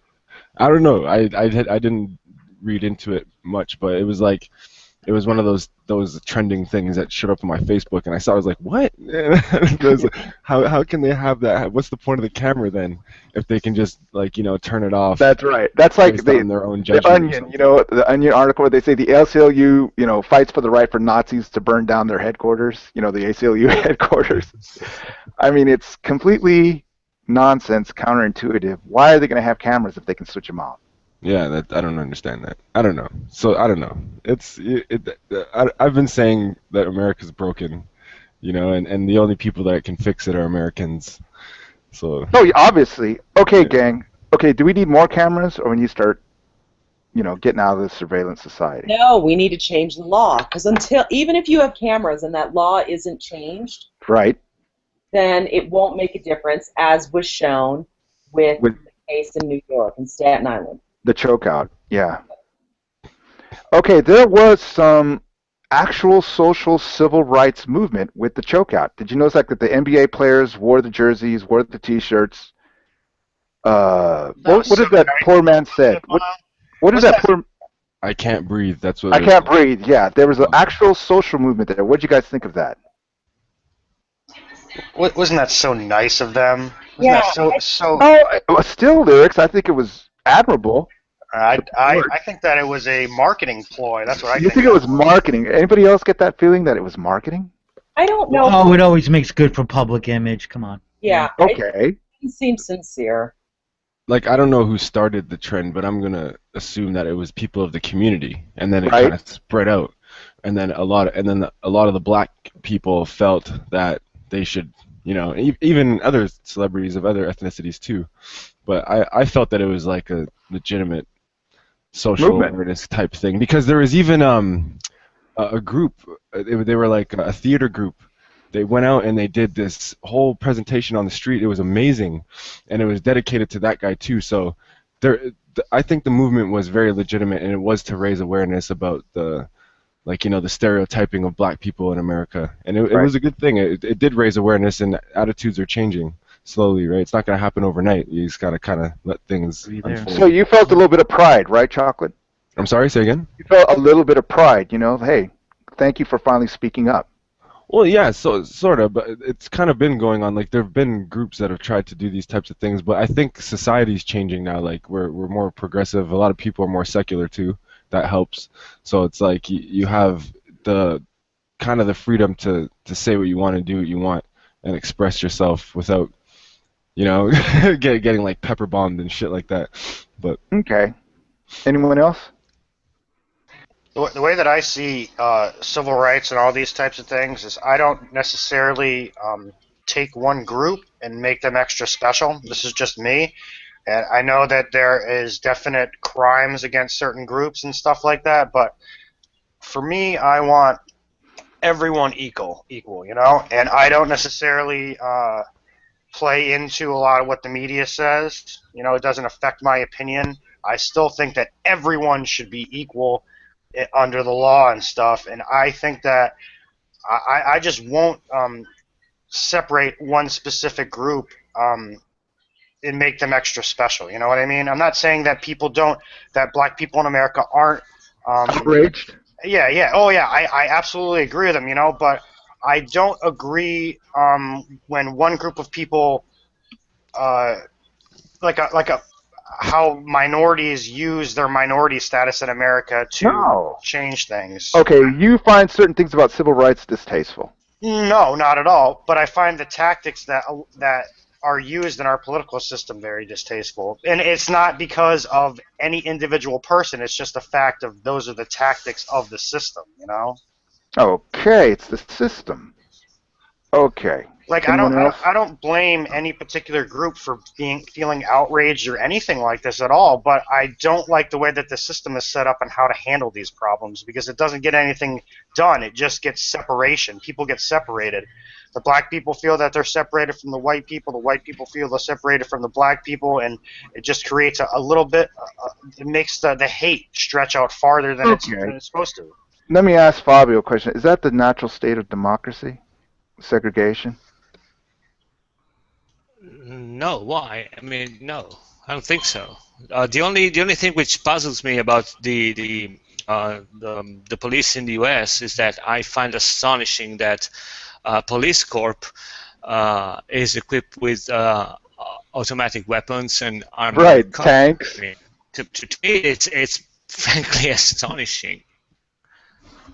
Okay, anyone? And everybody thinks it's normal. I mean, it's. Well, I mean. Yeah. I don't know. The cops in the States look like army men. Is that not the Iraq War coming home? No, it is insane because usually if you go to any soldier or in any corp in any country, they will tell you that in order to use some equipment, you got to be properly trained. And by properly trained, I mean bloody properly trained. You got to live with the corp, and you got drills and all that stuff. It's not something that you can just wake up and say, what am I going to take? I'm going to take a Glock or I'm going to take an M16. Yeah, it's the same. I mean, they shoot bullets. It doesn't work like that.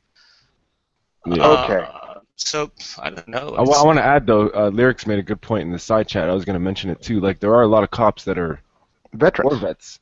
Yep. They were over serving, so it's like, and they're coming home and being domestic police officers after, policing people in foreign countries. Right. They're going to start treating citizens as if they're the enemy. Iraqis, right. You know what I'm saying? And it's kind of dangerous for society. I've always believed it's the war coming home. With all due respect, those are not the police officers we have issue with. Okay, go ahead, Irene. Officers that were former vets, they have a lot of things in common. One is the camaraderie that comes from being a veteran. It doesn't have the same issues with race that those that were not in the military have. That's a good point. They know when they're really in threat and violence, and you can't tell me that PTSD won't even change them. You know what I mean? These guys have been trained. Those are not the officers. And even if you hear a case of an officer that does that, I am telling you, it is overwhelmingly not the ones that were with military experience. That's interesting. Yeah, I don't think it should even make a difference. I mean, cop training is completely different from military training. So the fact that the guy was a veteran or a firefighter and he worked at McDonald's, it doesn't really matter. What matters is what kind of training do police forces have? All right, so how do we explain the Leander Police Department buying a tank, right? A city of 20,000 people, they need to have a tank. Yeah. Is it because that the military surplus needs to be bought by somebody? Is that how it happens?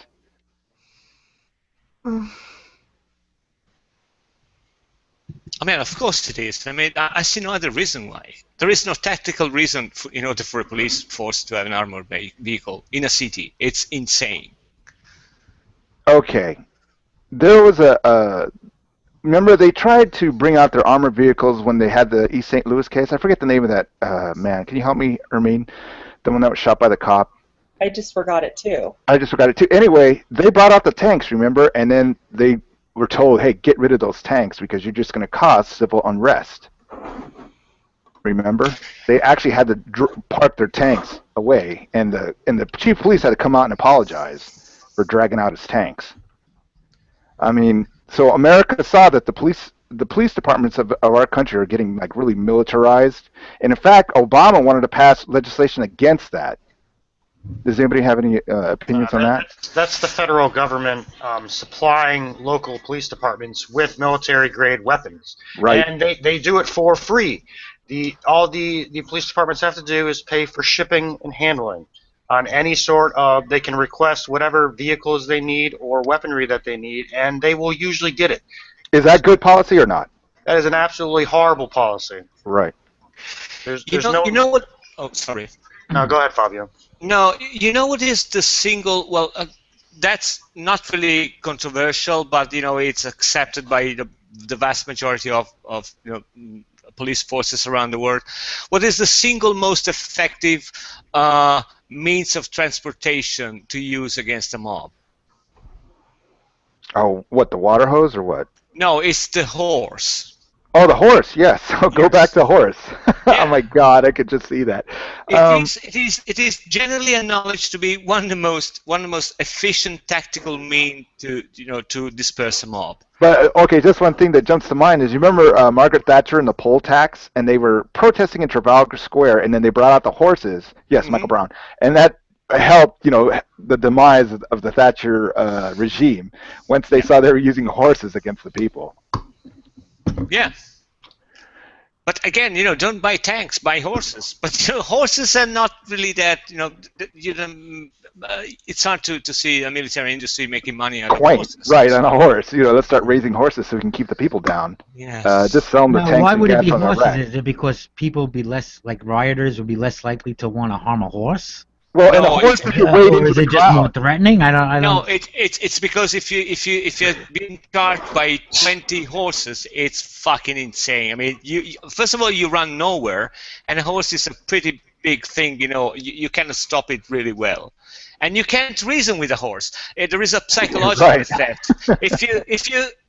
Also there is also a psychological effect. If you're faced with any vehicle driven by a human being, if you are the opposing force, you still see a human being. When you've been charged by an animal, there's something which blanks out because you don't really know how it's going to react. So. Well, I think of Tiananmen Square. Remember the gentleman that stopped that row of tanks coming in? Yeah. Okay. Well, folks, all right. Are we going to get worse here in America with police violence or better now that we're... Well, I wanted to raise another thing, though, Bunto, on the other side, and is that when people are getting arrested, especially poor people cannot afford a really good lawyer, and then they're, kind of forced to have on a public attorney, one that's provided to them by the state, this becomes an issue as well because they're not well represented. And I think that poor in general will be targeted just because of that. I think they are more likely for prosecutions to go through because they're poorly representative. There's such a backlog, especially, I know in New York City, especially there's a backlog of cases, and that the public defendant can't keep up. So I think there's a lack of good representation as well. Thoughts? I don't know if anybody still hears me. Are you saying there's taxation without representation? Really? In America? I don't know. I don't think anyone disagrees with that. So. Wouldn't it be amazing if we actually had control of our country, bro, Joe? Just imagine all the awesome, wonderful things Can you imagine? Americans could do. Oh, it'd be great, man. We could actually fix the world instead of bombing it. Yeah. Nice. We don't have to lock up all our brothers and sisters because they smoke pot. That was interesting what you said. I just thought about while I was, doing a quick check on Mama lyrics. Is that any police force in America can send a letter to the feds and they'll send them whatever weapon they want? Is that what you said? Yeah, well, it's a little bit more complicated than that. Is not Jeff Keller correct saying then we are a police state? Of course he is, dude. Of course he is. Does anybody else see it that way, that Come on, now. we're living in a police state here? More and more so, yes. You gotta be drinking the Kool-Aid, bro. I can take a jog down my street. I don't think I'm living in a police state. It doesn't look that way to me. Well, you try living in the city. Okay, if I live in the city, I'm in the city. I'm living in a police state. Dude, I'm in Georgia. I'm in the county that has the largest police force per capita, and it is a militarized zone half the time. You can't go down a single street without having a cop right there. Like checkpoints. Not necessarily checkpoints, but there are police everywhere. Yeah, I'm probably not in the same county as you, Lyric, but I'm also in Georgia, and there literally I see police cars on every other street. So If you go down to the Pickwick, you see a cop somewhere on the way. Can anybody hear me now? Yeah, we can hear you. Oh, I hear you now. Yeah. Okay. Welcome, Skip. Yeah. It's interesting you should say about cops being on every corner. I traveled to China. I was in Shenzhen, which is just off the border of Hong Kong. Interesting. They have police there, and I kid you not, stationed every block. Every block there's a policeman. Right. To keep or two actually. Order. To keep order. Well, not so much to keep order, and a lot of times it's to help people around. When we were there, I didn't actually feel threatened at all. My wife considers them more of rent a cops than actual police officers. Well, are they armed? Not if they are, I wasn't entirely looking to see if they were. The actual police themselves kind of just stand around and do nothing. I actually seen those. It was more funny watching one yell at the other one for being on a cell phone than it was to. So, would you say China is a...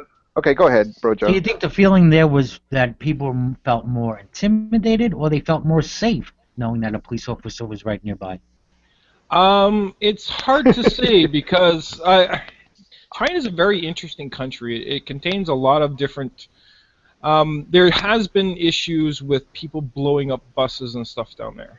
Yeah, I wouldn't say it's so much safety issues, Bro Joe, because as soon as you speak against the state, those police officers will act against you. It's the police state is to keep the regime in power, so it's not so much safety. Yeah. Am I correct, Skeptic? It's not so much a safety issue. It's hard to tell because when I was there, I didn't feel threatened at all. I didn't feel the police were watching me directly. The police were just there to watch the people. If you would have decided to take a walk down that street and say how great democracy was, you think the police would have acted against you? I'm sure they would have. If they could understand my English, maybe. What do you guys think about this? Okay, the police job is to protect the people, but I think ideally, yes. But I think if there's any other motivation, then it becomes a police state. Because in America we have police officers who will hand out tickets. They have a quota. Yes, it's a money-making enterprise. Yes, it's a money-making enterprise, and that's when it crosses the line. When it becomes less about protecting the people and more about money and other things. Anyone believe that's true? That maybe that's the problem. No. Police aren't here to protect us. They're here to enforce the laws that our government puts on us. That's it. They don't care if you cut your leg. They don't care if you fuck your life up. They just don't, dude. They're here to enforce the laws that the government gives us. That's it. And where does the government get those laws? From the people. Now, don't they say on the side of the police cars to protect and serve? They're not talking about laws. They're talking about the people. I'm sure that's what you think, dude. But I mean, if you go up to a cop and you're like, "Hey, man, I really, there's an issue, something's wrong," they'll help you. You know what I mean? I'm not saying that they're not going to help you, but it's ignorant to think that cops are here just for your betterment. Okay, why do you think that way? I mean, why do you think that the cop is not there to serve Let's ask Hermione for all the blacks that are imprisoned. I mean, it's pretty obvious, man. They're not here to help a certain group of people or anyone. They're here to, fill their quotas. We were talking about ideally. We were talking about ideally. We're not talking about what is true about the American police force. We're talking that would be ideal. But that's not true in actuality. You get what I'm saying? Like, I was just saying, you know, ideally the police should be here to protect the people, but they're not. I don't even think they should be. I think that you should protect yourself, and the police don't protect you. They respond to emergencies. They're there after the fact has already happened. Why are you averse to having a law enforcement component to a healthy society, Lyric? I'm not adverse. A component that helps the people's interests. If I get into an altercation with someone outside, I don't expect the police to pick up the pieces. Why not? That's just me. I don't know, because Why don't you trust the police? How's that? Why don't you trust the police? Why can't you trust the police? Because of all of reality that I've seen. You know, just all the crap and. Don't you want to trust the police? Don't I want to? Yeah. Do you not desire? I want to trust everyone, bro. Not that you should be able to. Yeah, I don't want to live in Fantasy Island. You know what I'm saying? So it is Fantasy Island to. For me, they are there to enforce the law, and part of the law is our rights as individuals. So to protect our own individual rights. So if someone is bringing harm against me, it's invading my right to liberty and freedom. A cop is supposed to be there to enforce that law. I see a policeman and I want to feel safe, right? So let's say that someone breaks into your house, Bunto. I got to take care of it myself. Someone breaks into your house, dude. Do you call the cop to help you get out of this situation right then, or by the time they get there, dude, the deed's been done, the situation's been handled. They're there to file the paperwork. Sure. I'd still call the cops. Of course, I'm not saying don't call the cops or anything like that. I'm not trying to give any legal advice or anything like that. But for me specifically, I try not to even get into situations which would require me to call the cops. And if I do for some reason, then I will. But I will not use them as some sort of protective means against the population, you know, because they don't solve the problem. They're like a medication for the problem that doesn't work half. Right, the police are not your personal security guard. That's exactly that's the way I see it. Yes, I don't see them as my personal security force to help me whenever I break my knee or something, or I skin my elbow. You know, in society. So that's why if you want that, go hire a bodyguard. No, so that's why you take his duties upon yourself, right, bro, Joe and Lyrics? You've become. No, not vendetta status, but. Okay, now we've discussed. Okay, why? No, well, like he was given, you know, if someone's going to come into my house, I mean, my first priority is I'm going to have to protect myself. I don't think I'm going to have much time to call a cop first, you know, and deal with the situation. You know what I'm saying? Well, sure, that might be the case, but why are you going to take his duties upon yourself as a citizen? What duties? What are you talking about? No, you arm yourself. You start policing the neighborhood like Zimmerman did. Eventually, you find your Trayvon Martin and blow him away, right? I don't police the neighborhood. Trayvon Martin is. May I?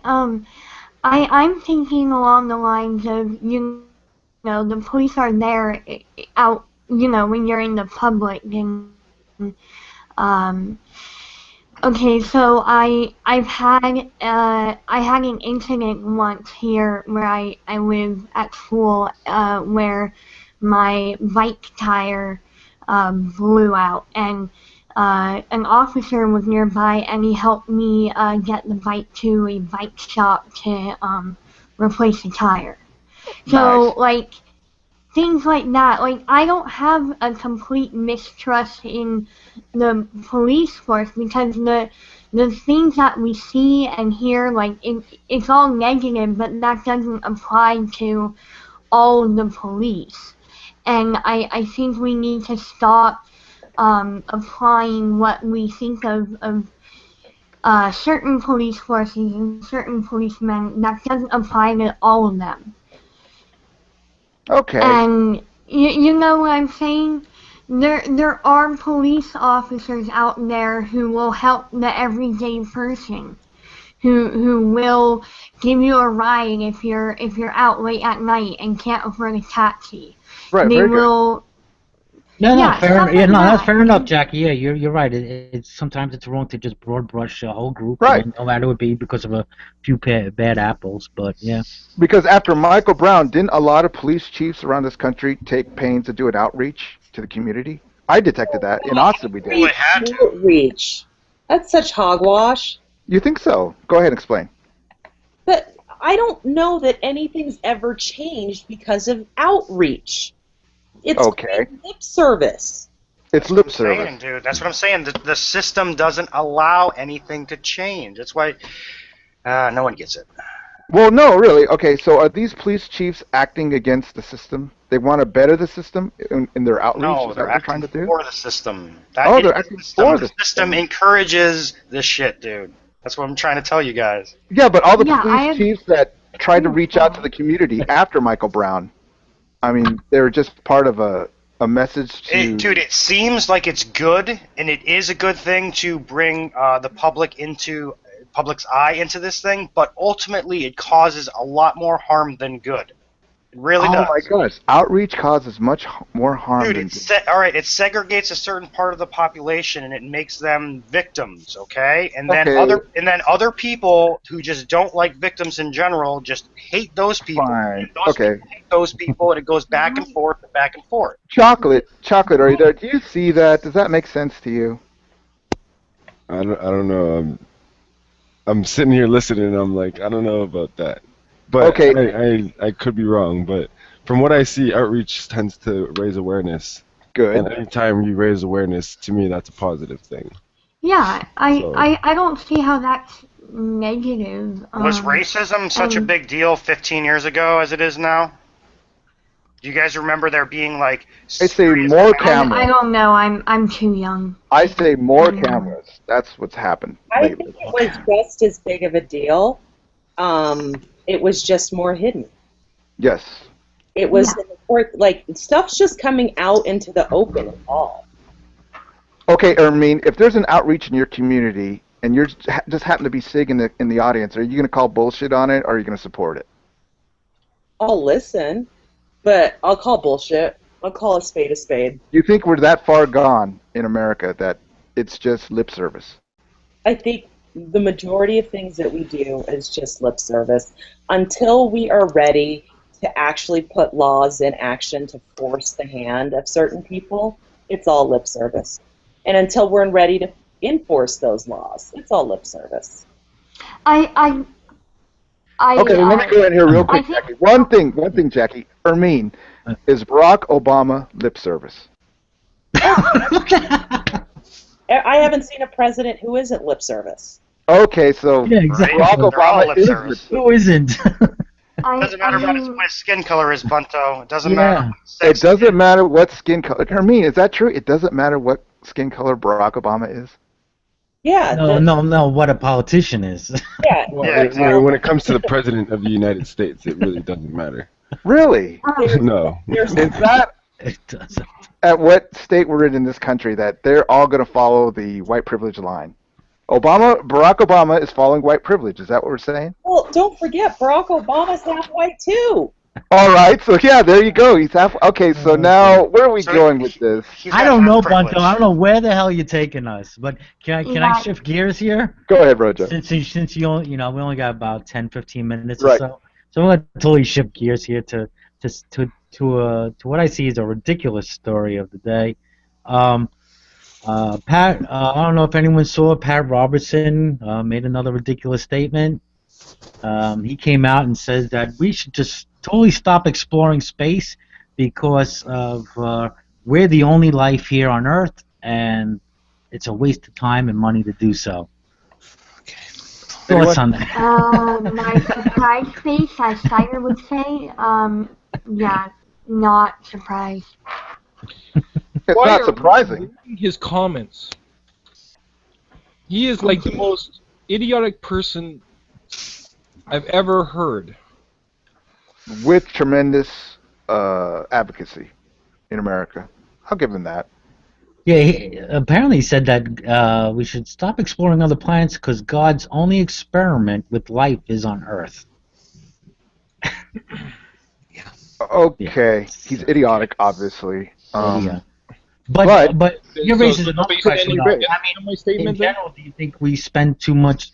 I mean, we spend too much money on space exploration, and we're not dealing with more of the problems here on Earth first. Well, a lot of I mean, I socialists could will see bring up that. that argument too, Brojo, that we have spent more money on space exploration than helping society's ailments. They'll bring up that argument too. Yeah, because space exploration is, yeah, the main mission is to find alien life. Yeah. Well, I don't like the argument because I'm always a technological person. No, but I love the advance of technology. No, what I'm saying is the argument is bonkers. I mean, the main mission is not to find alien life. Right. Somebody's watching too much Star Wars. Yeah. Or Star Trek.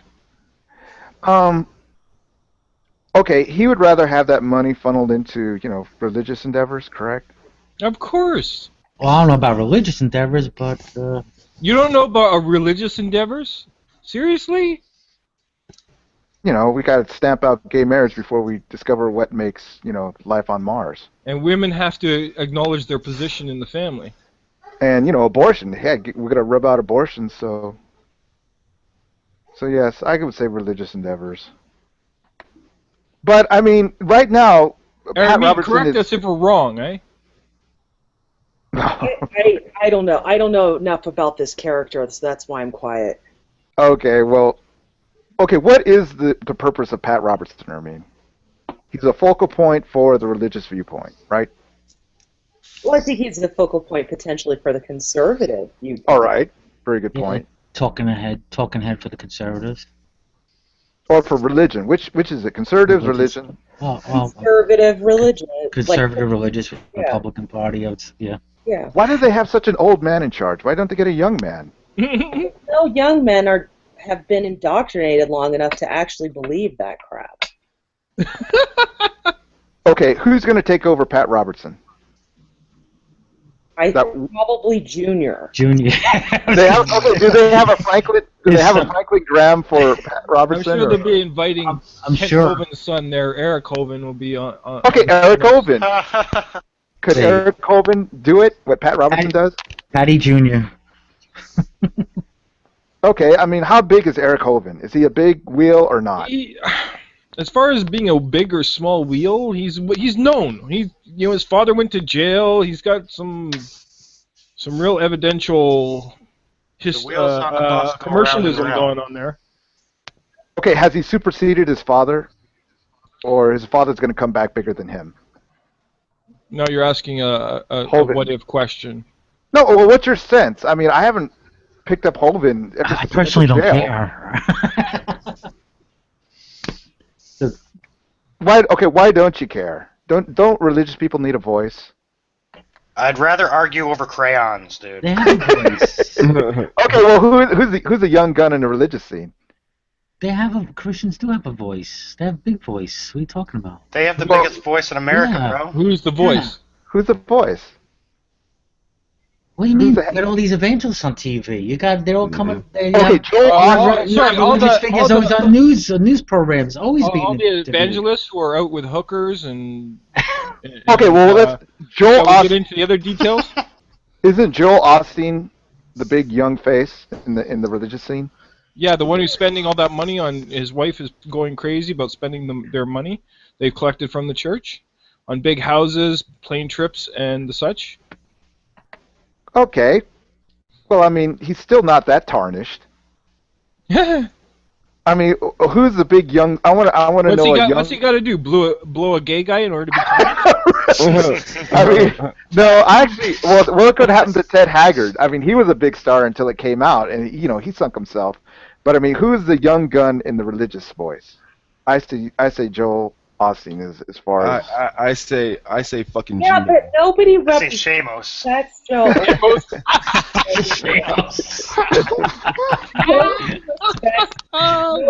That's Joel Osteen because he's a little fruity, right? Okay, he's too fruity. Joel Osteen reminds me of that who's that couple that one got caught with hookers. The other one. Oh, Baker. The Baker. Baker? Yeah, the Baker family. Jim there, and Tammy. Yeah, where Tammy was spending shitloads of money on just about everything, including her mascara. Oh man, she died a horrible death. Did you guys see that? You know, Olstein's wife is spending so much money right now. It might as well be a glass of water to her. Okay, so look, they got Ted Cruz, they got Rand Paul in politics. So don't we need a young gun in the religious voice? I mean, don't they need a Rand Paul? Dude. I think Sheamus is perfect. Yeah, why don't we massage up Sheamus to fill in the shoes? Massage up Sheamus. That didn't come out well at all. we trade a little Freudian slip there, Bunto, huh? Well, massage, I mean, okay, I use massage in the advertising sense. In the sense of advertising and message, I use it as we massage him into the role of being a spokesman for the religious point of view. I'm sorry, I can't get over you wanting to massage Sheamus. No, Elizabeth's here right now. My advertising. Let's get Sheamus into the room right now. Yes. I think he ought to know. Okay. So before we end, you know, we've got about 2 minutes here. There is no substantial young religious voice, right? Nobody rises to our satisfaction. Is that true? Rand Cam works for me, man. He's not young. He's not young. He must G-Man. G-Man's young. Okay, what about G-Man? Yeah, he acts like an evangelist, that guy. G-Man's already ruining credibility enough already, you know. Okay, why can't G-Man catch fire? If he was on CNN, would he catch fire? No. G-Man is way more of an entertainment. He would just self-destruct. Than a political entity. Oh, Bunto, I hate you for bringing up that name. God. He would just. There would be like a tipping time bomb. The minute he got on TV, it'd be like you count down from 10, and then all of a sudden. Okay, guys, what would happen if G-Man went on CNN and he caught fire and everybody really started liking him? He's not getting on CNN. I would have to love him with the world at that point. Serious get on CNN if he got shot on CNN. If he became a voice, I mean, or if he shot somebody. will we start knocking him down, or will we just say, "Hey, yeah, we knew him early"? I'm sure that I will have a I would not want to say that I know him at all. Oh God. Sorry, Fabio. No. I would just say that, you know, if that would happen, I'm sorry, I would have a queue in front of my house of people trying to relocate and me, you know, giving them tents and stuff like that. You know, okay, you can live around here because. Actually, in reality, it probably wouldn't be a bad idea because those of the religious right would probably realize how stupid things sound, and things would change drastically. All right, I definitely want to get off G-Man on. We're going to wrap this up here. I just want to wrap it up with some good news, I guess, in the chat there from the Daily News. 3 Austrian men have been fitted for a bionic parts. Bionic prosthesis. Which I think is awesome. Yeah, technology. That's great news. Helping. What kind of bionic parts? For their, I believe one was with their arm, their hand, I think up to the elbow. Can they feel with these arms and hands now? There's the article on the side. They were able to grasp things. I don't know if they could. They actually have the feeling. We've had those bionic parts a while now, that you could grasp things. The only problem was the amount of pressure applied was based on the feeling, how much feeling you could feel. I know they're in development of actual pressure for people who can't feel. Can't feel. They actually have developed some sort of artificial skin that actually has sensors in it. Oh, that's wonderful. Hey, I'd like to thank all our participants. If you're talking about that, then fine. I agree. That if they have the sensors and they can grasp something without destroying it, then sure, yeah, that's fantastic. Excellent. Hey, I'd like to thank all our participants for showing up to the Hangout. We enjoy you all. Please have a good weekend. Take care. Take care. Thanks, everybody. Thanks for coming. Bye-bye. And we'll just continue off air if you want. So there's a link in the event page. You want to join us. And don't forget to rate, comment, subscribe, and yeah, Bunto, get to Bunto's channel. Bunto, what's is it Bunto Skiffler? Is that what your channel's under? Bunto Skiffler. All right. Thanks for joining us, everybody. Take care.